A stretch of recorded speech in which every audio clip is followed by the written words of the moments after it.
The eyes of the world are on President Joe Biden today as he welcomes NATO leaders to Washington, D.C. for the organization's 75th anniversary. President Biden is looking to use the meeting to spotlight support for Ukraine and get his battered campaign back on track. White House correspondent Owen Jensen reports. Owen? Monse, here at the Walter E. Washington Convention Center, about a mile or so from the White House, hundreds of reporters are gathered to cover the NATO summit. Now, earlier, President Joe Biden arrived at the summit trying to save Ukraine from Russia and trying to save his campaign from collapsing.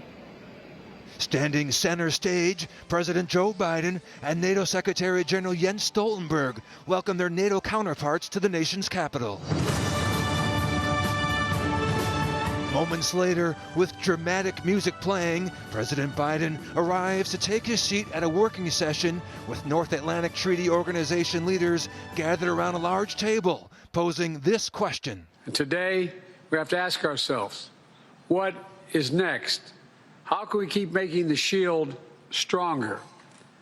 One answer must be to strengthen our industrial base. The president warned Russia is on a wartime footing with regard to defense production. They're significantly ramping up their production of weapons, munitions, and vehicles.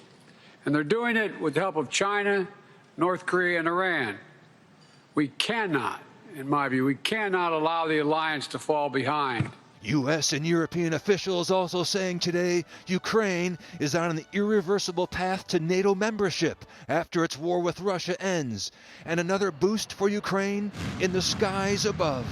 A coalition of countries has been working tirelessly to provide F-16 fighter jets to Ukraine.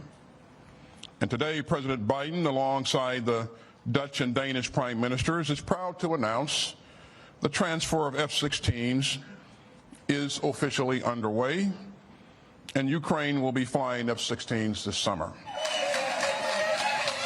Before his trip to the NATO summit, President Biden meeting with the AFL-CIO in an effort to shore up support from a critical constituency as he beats back continued calls to bail out of his re-election bid. And I think of you as my domestic NATO, not a joke, not a joke. Also tonight, President Biden is losing some of his star power. Actor George Clooney, who recently held a fundraiser for the president, is now asking the president to bail out of the re-election race. Meanwhile, another full day at the NATO summit tomorrow. Ukrainian President Volodymyr Zelensky will be in the spotlight. He'll be meeting with President Biden, and then tomorrow night, President Biden will be holding a news conference. In the nation's capital, Owen Jensen, EWTN News Nightly.